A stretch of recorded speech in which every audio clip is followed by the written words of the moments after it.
In the grand stage of British history, few relationships have ever captured so much fascination as that between Queen and Sarah Jennings Churchill, the Duchess of Marlborough. Their story has everything: loyalty that began in childhood, ambition that grew with power, betrayal that broke bonds, and legacies that still echo today. It is not just a tale of two women caught in the intrigues of the Stuart court.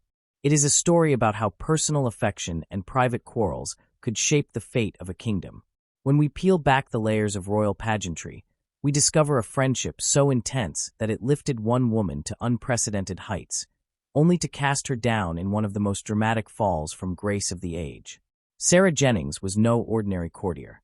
She was clever, outspoken, and utterly unafraid to speak her mind in a world that often demanded silence from women. From her earliest years by Anne's side, she became more than a companion. She was a confidante, a guide, and eventually the most powerful woman in England outside of the Queen herself. As Mistress of the Robes and Duchess of Marlborough, she held titles that were far more than ceremonial. They were keys to influence that stretched into politics, military campaigns, and even royal finances. At the height of her power, Sarah seemed untouchable, her word carrying weight across court and parliament alike. But power comes at a cost, and Sarah's fiery nature, once the very thing that bound into her, became the seed of their downfall. As politics hardened into battle lines between Whigs and Tories, Sarah pressed and to follow her own convictions, while the Queen, weary of constant pressure, began to seek gentler company. Enter Abigail Masham, a quiet cousin who offered solace without demands. To Sarah, she was a rival. To Anne, she was a refuge.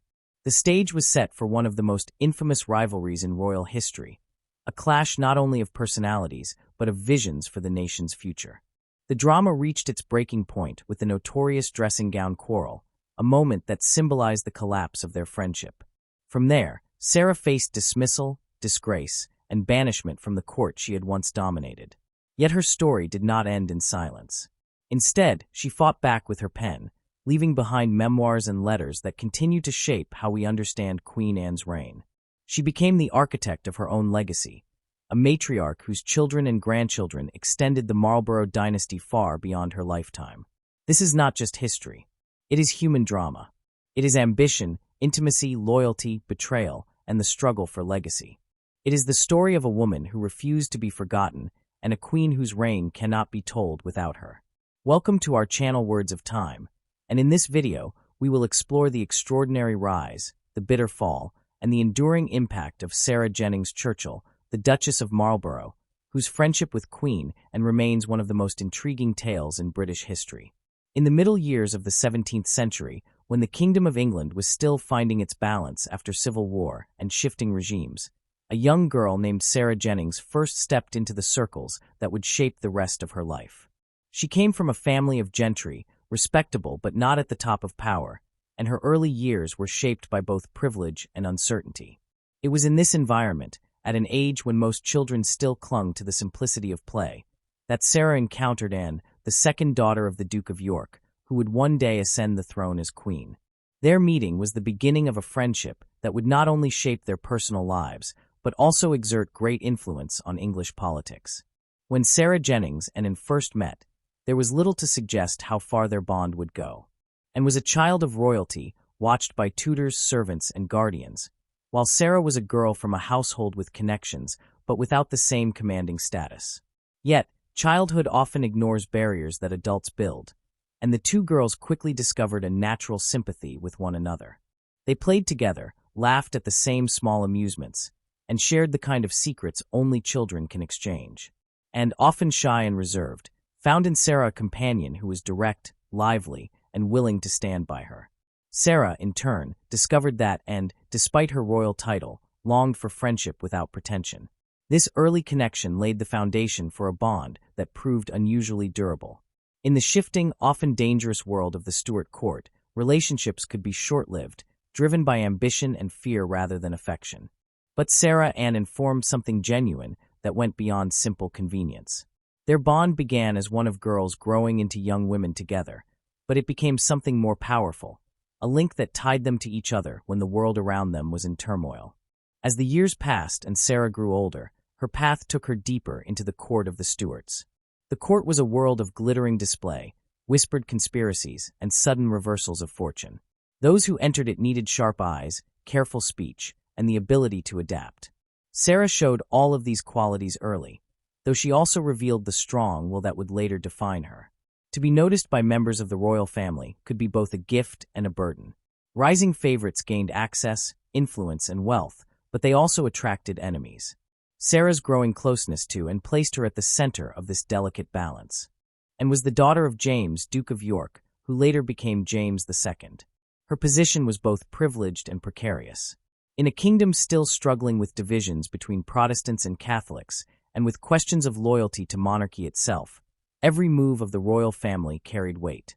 Those who surrounded the young princesses had to tread carefully, and those who became close friends with them found themselves drawn into a world where every gesture might be interpreted as political. Sarah Jennings learned quickly how to navigate this dangerous terrain. She was no mere ornament of the court. She understood how to speak when it mattered, when to remain silent, and how to offer and the kind of companionship that was rare in such a guarded world. The Stuart court was famous for intrigue. Ambitions clashed constantly, and alliances shifted overnight. To be in favor one day was no guarantee of being in favor the next. The rise of a new figure could spark jealousy and plots. Sarah knew this, yet she pressed forward, building her position carefully. She was not blind to the risks, but she also knew the rewards. She had the chance to hold influence not only over personal matters, but in time, over the affairs of the nation. Even as young women, Sarah and Anne understood that their friendship could not be lived out openly in every respect. They developed ways to keep their thoughts private, hidden from the endless watch of courtiers and attendants. Letters passed between them, often written in a language that only the two of them could fully understand. These were not merely notes of affection, but careful constructions meant to guard their secrets. Words carried different meanings when they wrote to one another, and the coded style gave them freedom to speak honestly about the pressures around them. This clandestine correspondence became the quiet heart of their bond. Through these letters, Sarah could encourage and guide her thinking, and at times, press her toward decisions that others at court might never suspect had come from Sarah's pen, and in turn, leaned on Sarah's judgment. The trust required for this kind of exchange was immense, and it grew over years of shared experience. Their code was more than a method of concealment. It was a symbol of how deeply they trusted one another. In a court where words could ruin reputations and destroy families, Sarah and Anne created a small space where they could speak with honesty. These secret exchanges also helped prepare the ground for the larger role Sarah would one day play when Anne became queen. By the time Anne ascended the throne, their friendship was no longer simply personal. It had long since taken on a political dimension. Sarah was not only a companion but also an advisor, someone whose voice carried weight in decisions that shaped the kingdom. The habit of writing in secrecy, of speaking in confidence, had trained both women to rely on one another in ways that went far beyond ordinary friendship. Yet in those early days, before crowns and titles and wars for succession, what mattered most was the simple fact of connection.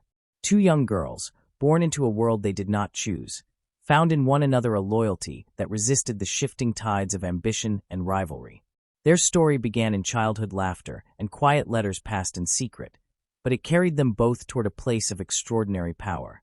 Sarah Jennings, quick of mind and firm in will, and princess and shy yet deeply loyal, discovered that together they could face the perils of a court that seemed always ready to consume those within it.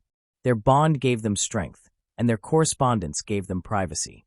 What began as an unlikely friendship between a girl of gentry and a princess became the seed of an influence that would reach across decades and alter the history of England itself.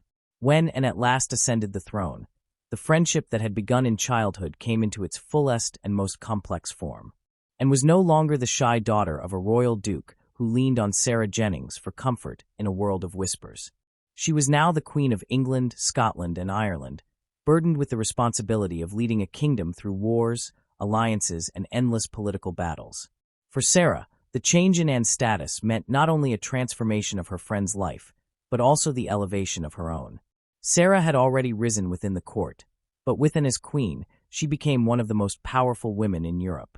Her titles, honors, and influence were not mere symbols. They were keys that unlocked doors to extraordinary authority.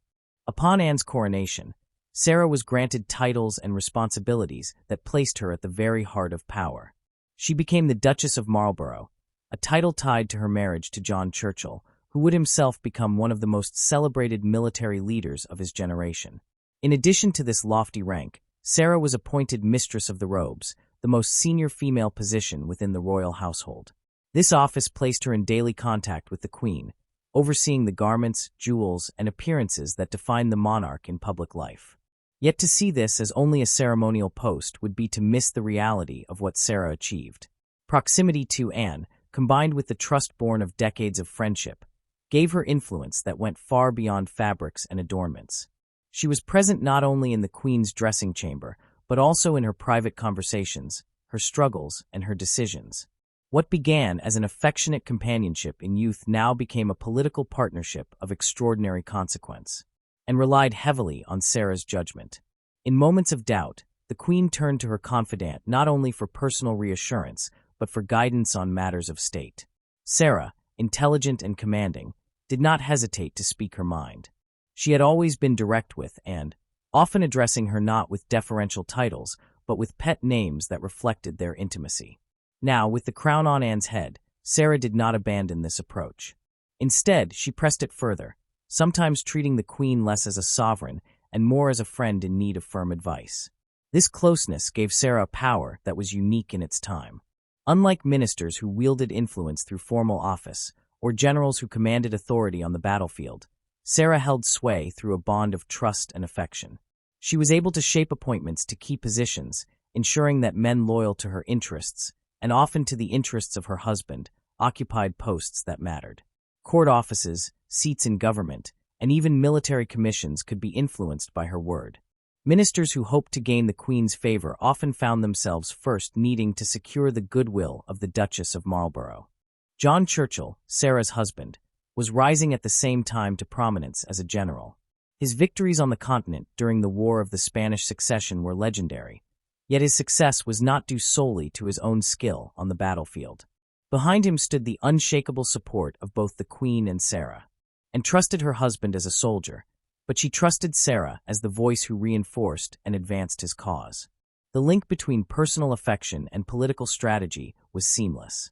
Sarah could frame the needs of her husband's campaigns in such a way that Anne saw them not as the ambitions of a single man, but as necessities for the kingdom. In this way, Sarah became not only the champion of her husband's career, but also a shaper of England's military policy itself. Royal finances, often strained in these years of conflict, were another arena where Sarah's hand could be felt. Wars demanded funds, and the Marlborough campaigns were costly. While Parliament debated taxes and subsidies, Sarah was often the one pressing and to support measures that ensured money flowed where it was needed.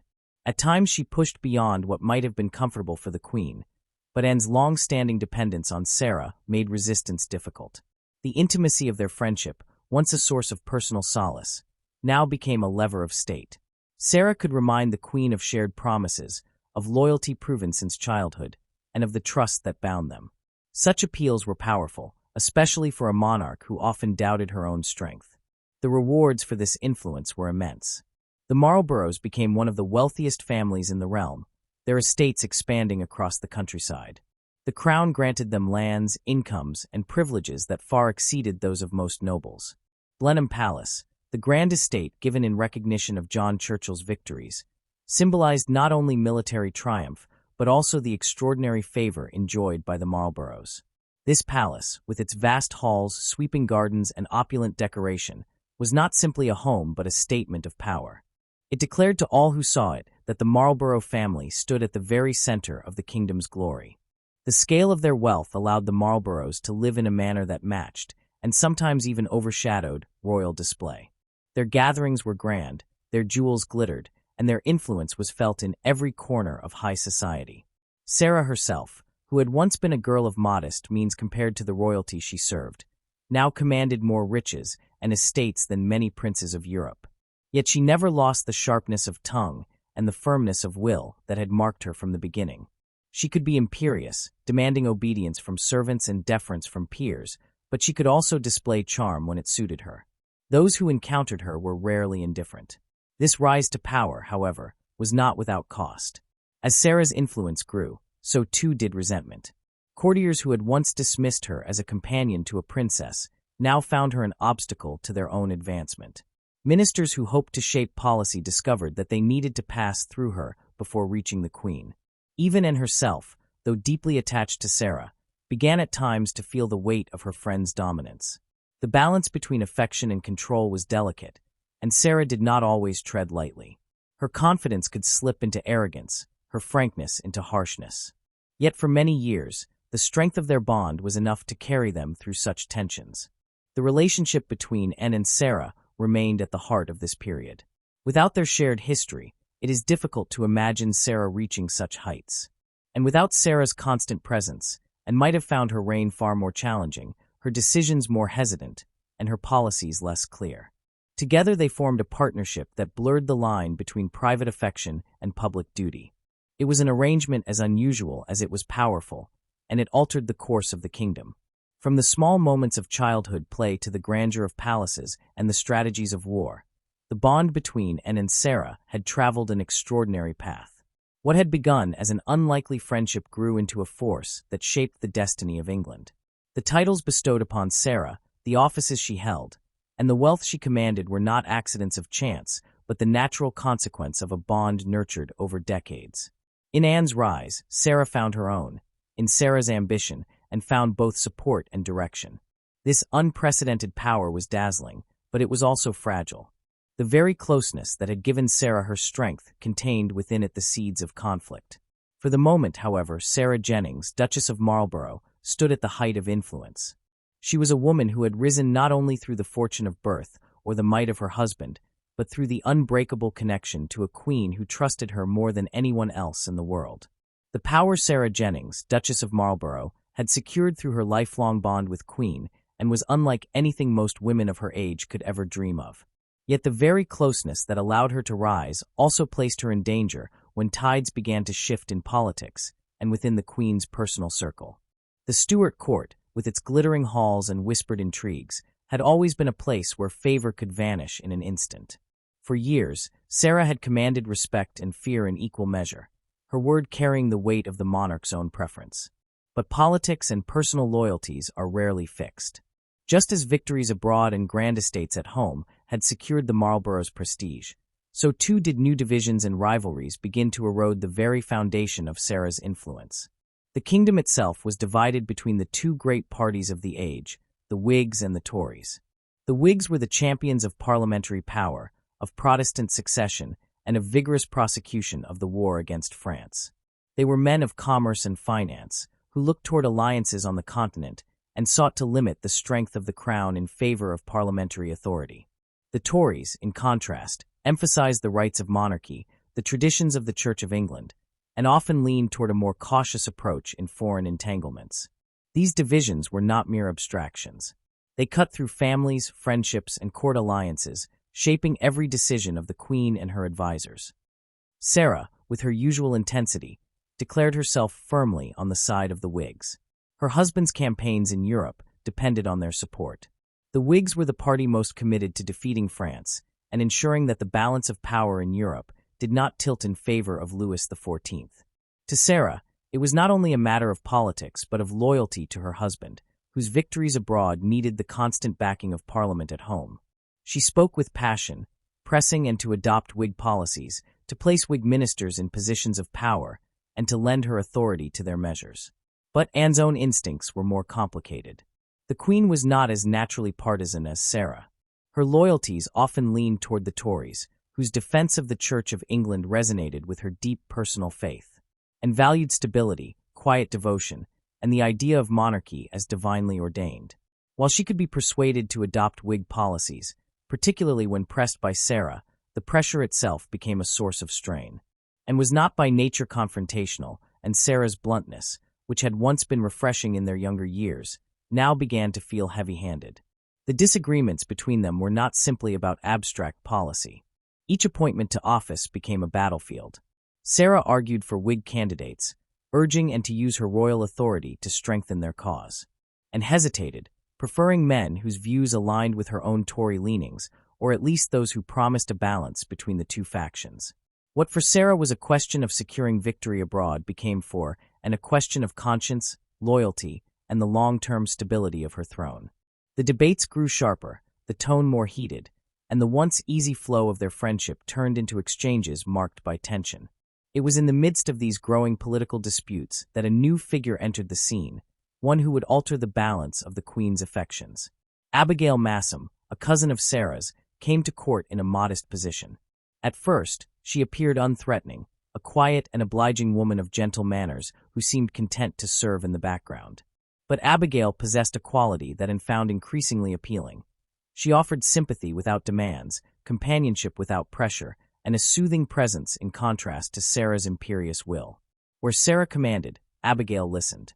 Where Sarah pressed political arguments, Abigail provided comfort. It was not that Abigail lacked ambition, for she was keenly aware of the power that could be gained through Anne's favor, but she advanced with subtlety. Her rise was not the storm of authority that Sarah had wielded, but a quiet, steady infiltration into the Queen's heart.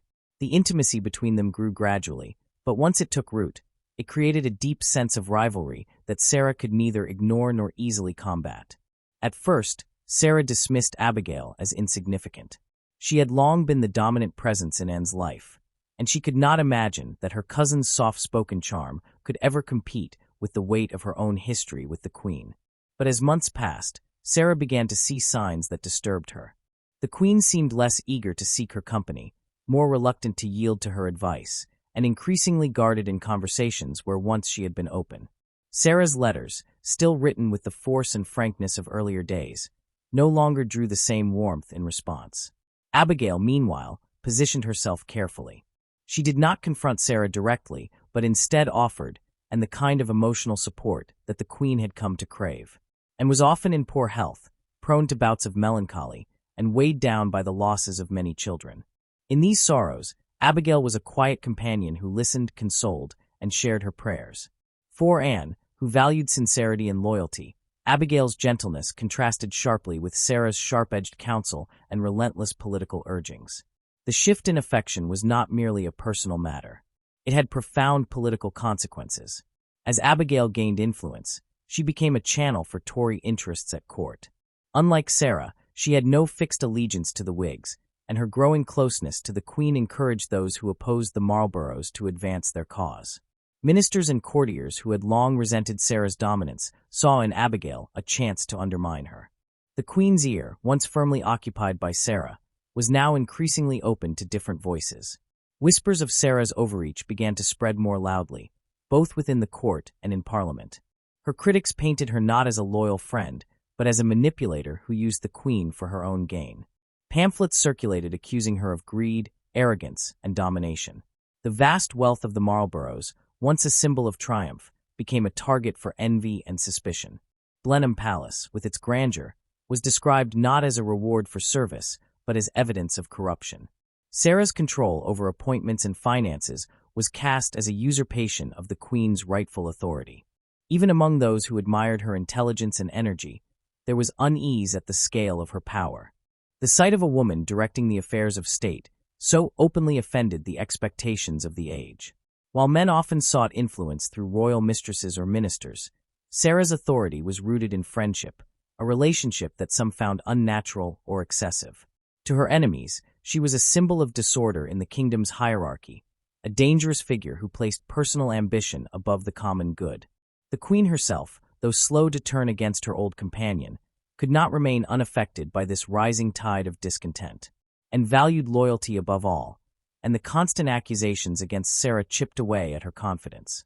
The more Sarah pressed her with demands, the more Anne retreated into Abigail's softer embrace. The result was a slow but steady unraveling of the friendship that had once seemed unbreakable. Sarah, in her frustration, did not temper her behavior. Instead, she grew sharper, more insistent, convinced that her duty was to guide and firmly, even against the Queen's own inclinations. She reminded Anne of past promises, of shared struggles, of the trust that had carried them through decades. But such reminders, once touching, now felt too and like reproaches. The harder Sarah tried to reassert her influence, the more Anne sought comfort in Abigail's gentleness. Thus, the balance of power at court began to shift. The Marlboroughs still commanded immense wealth and prestige, but their dominance was no longer secure. Sarah's voice, though still strong, was no longer the only one the Queen trusted. Abigail, seemingly humble, now carried a quiet but potent authority, and with her rise, the Tories gained fresh strength. The political landscape of Anne's reign was changing, and with it the fate of the woman who had once stood unrivaled beside the throne. What had begun as an unlikely childhood friendship had grown into one of the most powerful partnerships in English history. But that same closeness, when strained by politics and rivalries, became a battlefield where loyalty, ambition, and affection collided. Sarah Jennings, Duchess of Marlborough, had risen higher than almost any woman of her time, but she now faced challenges from within the very heart of the Queen's chamber. The whispers of resentment, the divide between Whig and Tory, and the quiet persistence of Abigail Masham together signaled that the golden season of Sarah's influence was nearing its turning point. The bond between Queen and Sarah Jennings, Duchess of Marlborough, which had once been the unshakable foundation of both women's lives, could not withstand the mounting strains of politics, rivalry, and wounded pride. The quarrels that had begun with questions of party allegiance and had deepened with the arrival of Abigail Masham grew sharper with each passing year. By the time whispers of discontent turned into open accusations, the friendship that had carried them through childhood, court intrigues, and the burdens of monarchy was already fraying. What followed was a bitter and dramatic unraveling that left scars on both women and forever altered how history would remember them. The so-called dressing gown incident stands as the most infamous and symbolic moment of their final rupture. Accounts differ in their details, but all agree on its significance. The setting was one of those private chambers where the Queen, usually shielded from public gaze, was vulnerable and unadorned. In such intimate spaces, Sarah had long felt at ease, accustomed to speaking plainly and moving freely, confident in her unique place at Anne's side.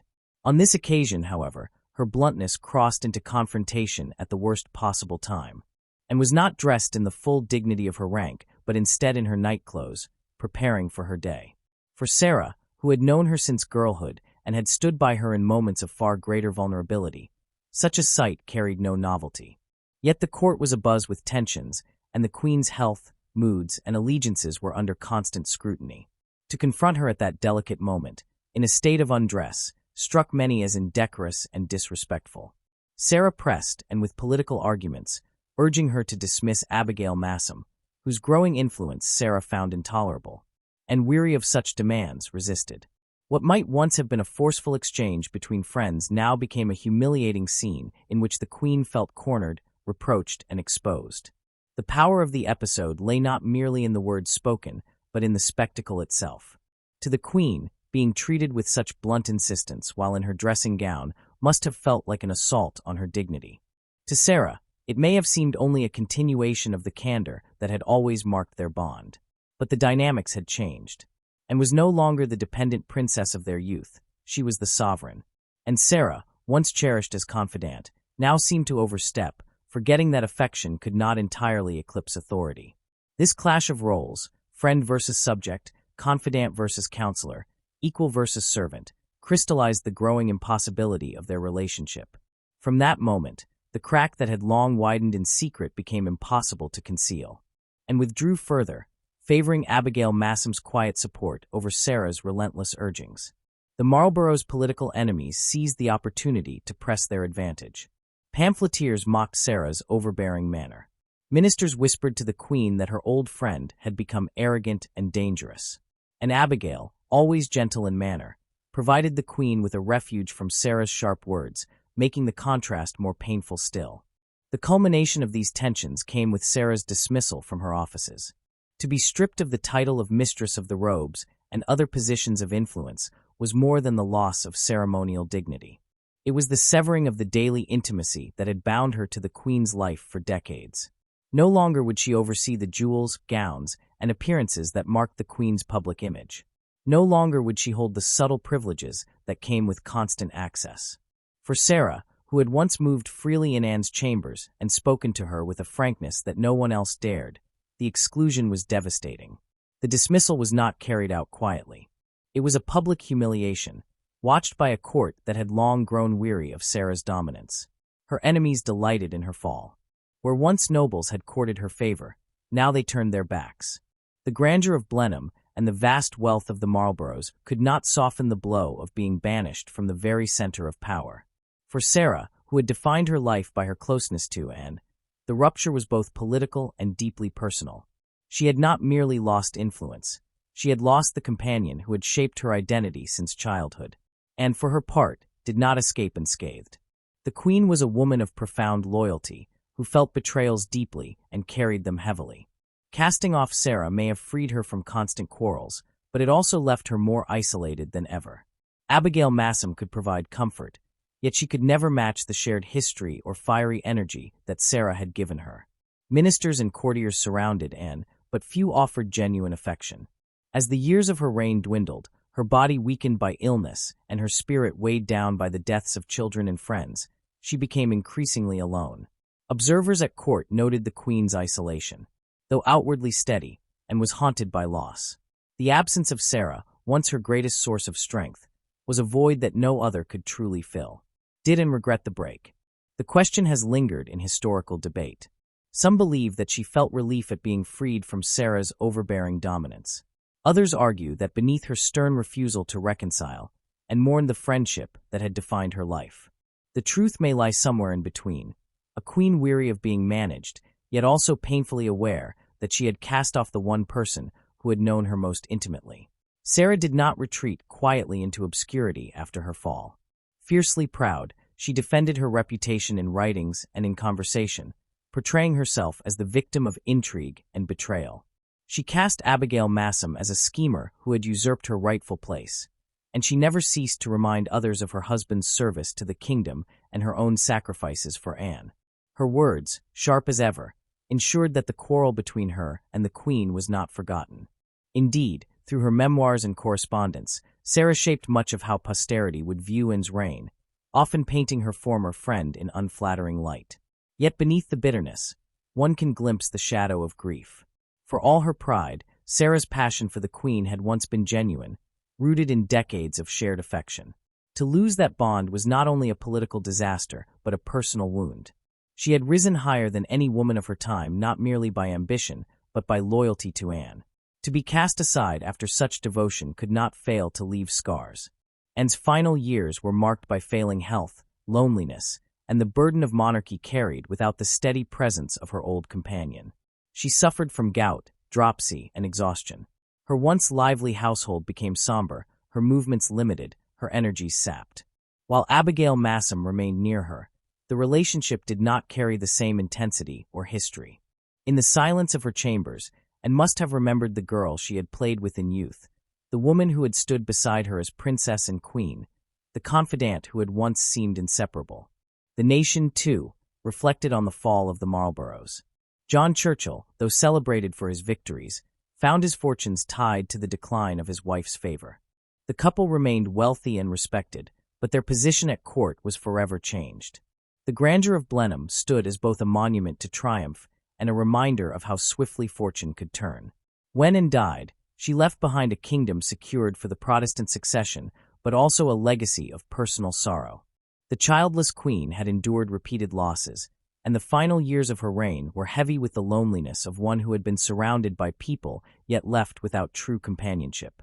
The break with Sarah was the most poignant of these losses. Even as Anne refused reconciliation, the depth of her earlier devotion suggests that the absence weighed on her heart. For Sarah, survival meant ensuring that her version of events would be remembered. She lived many years after Anne, outlasting her by decades, and she poured her energy into shaping her story. In doing so, she ensured that the memory of their friendship, their quarrels, and their dramatic break would remain central to the history of the age. But no amount of justification could erase the pain of having once been the most trusted confidant of a queen and then cast aside as though she were nothing. The dressing gown quarrel, the dismissal, the banishment from court, these were not merely episodes of personal strife. They were the culmination of a relationship that had once bound private affection with the fate of a nation. The bitterness of the fallout revealed how fragile such bonds could be when mixed with power. And the sense of betrayal on both sides, though expressed in different ways, left neither woman at peace.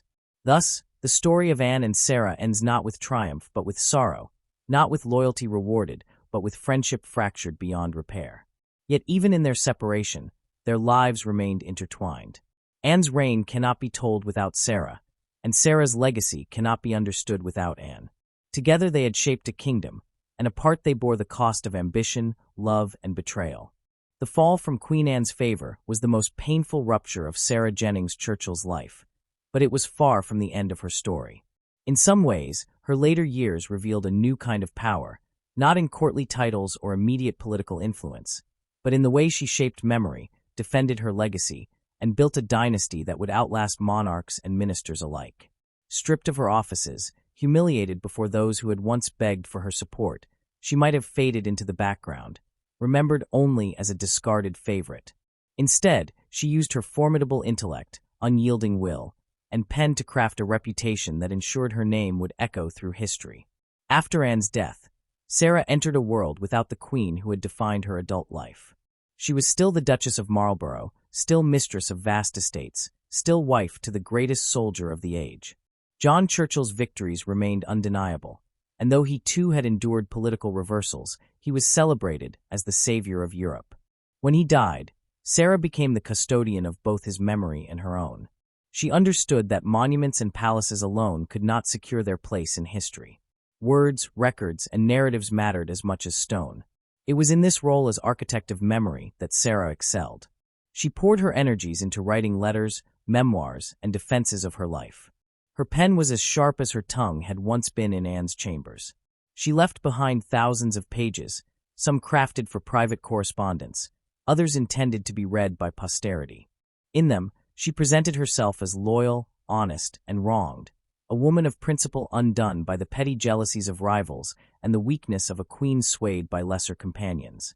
She described her sacrifices, her counsel, and her devotion, and she painted Abigail Masham as the serpent in the garden, the schemer who had replaced true friendship with hollow flattery. Her writings were not mere exercises in self-pity. They were political weapons. By shaping the narrative of Anne's reign, Sarah ensured that her own role, and by extension that of her husband, remained central. Historians who later turned to these documents found themselves reading accounts steeped in her perspective, and though they sometimes challenged her version of events, they could not ignore it. The very sharpness of her style, her unwillingness to flatter or soften, gave her words a vitality that still commands attention. Few women of her time left behind such a vivid record of their thoughts, and fewer still wrote with such fearless candor. Sarah also remained active in the political world after Anne's death. Though she no longer had the Queen's ear, she cultivated alliances, offered counsel to politicians, and engaged in the great questions of the day. She aligned herself with the Whigs, whose cause she had long championed, and supported measures that continued the work she had begun in Anne's reign. Ministers and leaders sought her advice, knowing that her experience, wealth, and connections made her influence valuable even outside the royal court. Her role as matriarch of the Marlborough family gave her additional authority. With her children and grandchildren marrying into powerful houses, Sarah saw herself not only as a survivor of past intrigues, but as the founder of a dynasty. She guarded her family's interests fiercely, arranging marriages, protecting estates, and ensuring that the Marlborough name remained synonymous with power. Her daughter Henrietta inherited the title of Duchess in her own right, and through her line the Marlborough blood flowed into generations of nobility. Grandchildren and great-grandchildren carried forward the prestige, wealth, and political connections Sarah had fought so hard to secure. The dynasty she built was not confined to England alone. Through marriages, alliances, and the ever-shifting web of aristocratic connections, the descendants of Sarah and John Churchill played roles in shaping European history for centuries. The great palace of Blenheim, completed despite disputes and delays, stood as the physical symbol of their enduring place in the nation's story. Visitors who walked its halls saw in its grandeur the evidence of victories won and favor once enjoyed. For Sarah, it was not only a home but a monument to a life lived in the highest circles of power. Yet what makes Sarah Churchill's legacy endure is not only the dynasty she built, but the fascination her life continues to inspire. She was a woman of paradoxes. Fiercely loyal yet often domineering, passionately devoted yet capable of coldness, shrewd in politics yet reckless in emotion. Her friendship with Anne, at once tender and tumultuous, remains one of the most compelling stories of female intimacy and rivalry in history. It combined personal affection with the fate of nations, and its dramatic collapse has all the elements of tragedy. Writers, playwrights, and filmmakers have returned to her story time and again. They find in Sarah a figure who defies easy categorization. She was not merely a background character in the reign of, and but a central player, shaping politics, war, and society through her influence. Her letters, preserved in vast collections, give voice to a woman who refused to be silenced, whose words carry the sting of wit and the fire of conviction. The scandal of her fall, the spectacle of her dismissal, and the bitterness of her quarrels ensure that she remains a subject of endless debate. Was she a manipulative schemer who overreached, or a loyal friend betrayed by a queen too weak to resist intrigue? Was she the architect of her own downfall, or the victim of forces beyond her control? Historians and artists continue to grapple with these questions, and each generation finds new angles from which to view her. In literature, she has been portrayed as both heroine and villain, sometimes in the same work. Dramatists emphasize the drama of the dressing gown quarrel, the emotional intensity of her letters, and the grandeur of her rise and fall. Modern audiences, attuned to questions of gender and power, see in her story an example of how women could wield influence in a world that often denied them formal authority. Sarah did not sit in Parliament, nor did she lead armies, yet she shaped both politics and war through the force of her personality and the intimacy of her friendships. Her life also resonates because it touches on universal themes: ambition, loyalty, betrayal, and the fragility of trust. The bond between Anne and Sarah, begun in childhood innocence, grew into a relationship that determined the fate of a kingdom. Its collapse reminds us that even the closest friendships can be undone by pride, jealousy, and the shifting tides of power. That mixture of personal intimacy and public consequence makes their story timeless. As she grew older, Sarah remained as sharp-tongued as ever. She quarreled with architects over the design of Blenheim, with politicians over policies, and with family members over inheritances. She did not mellow with age, but neither did she lose her vigor. She lived into her 80s, an extraordinary span for her era, and until the end she fought to shape both her family's fortunes and her own place in history. She died in her bed at Marlborough House, wealthy, combative, and unrepentant, leaving behind not only vast estates but also a legend. The endurance of that legend lies in its contradictions. She was both victim and aggressor, both loyal friend and domineering figure, both woman of feeling and political strategist. The dynasty she helped establish endured, but so too did the memory of her quarrels, her sharp words, and her uncompromising will. In her, we see the intertwining of the personal and the political, the private affection that alters public events, the passion that reshapes history. Sarah Jennings Churchill's life after, and was marked not by obscurity, but by a new kind of prominence. She could no longer command the Queen's ear, but she could command the pen. She could not decide appointments, but she could decide how those appointments would be remembered. And in this, she succeeded perhaps more fully than she had in her years at court. For it is through her writings, her defenses, and her insistence on telling her side that we know her story in such detail. Her children and grandchildren carried forward the Marlborough legacy, ensuring that her blood ran through the veins of those who governed Britain long after her death. Her palaces and estates testified to the wealth and power she had secured, and her story of friendship, ambition, and betrayal has continued to captivate centuries later. Few women of her age have left such a vivid imprint, and fewer still have done so with such force of personality. Sarah's legacy is not simply that of a duchess or a favorite of a queen. It is the legacy of a woman who dared to wield influence in a world that preferred her silence, who rose to heights few could imagine, and who, even in her fall, refused to disappear. Her life reminds us that history is not only made in parliaments and on battlefields, but also in friendships, letters, and the private chambers of queens. That is why, long after the reign of, and has passed into distant memory, the name of Sarah Jennings Churchill continues to stir curiosity, admiration, and debate. She remains alive in the fascination of historians, the pages of novels, the scenes of plays, and the frames of films. Her story, with all its triumphs and betrayals, endures because it is as human as it is political, as personal as it is historical.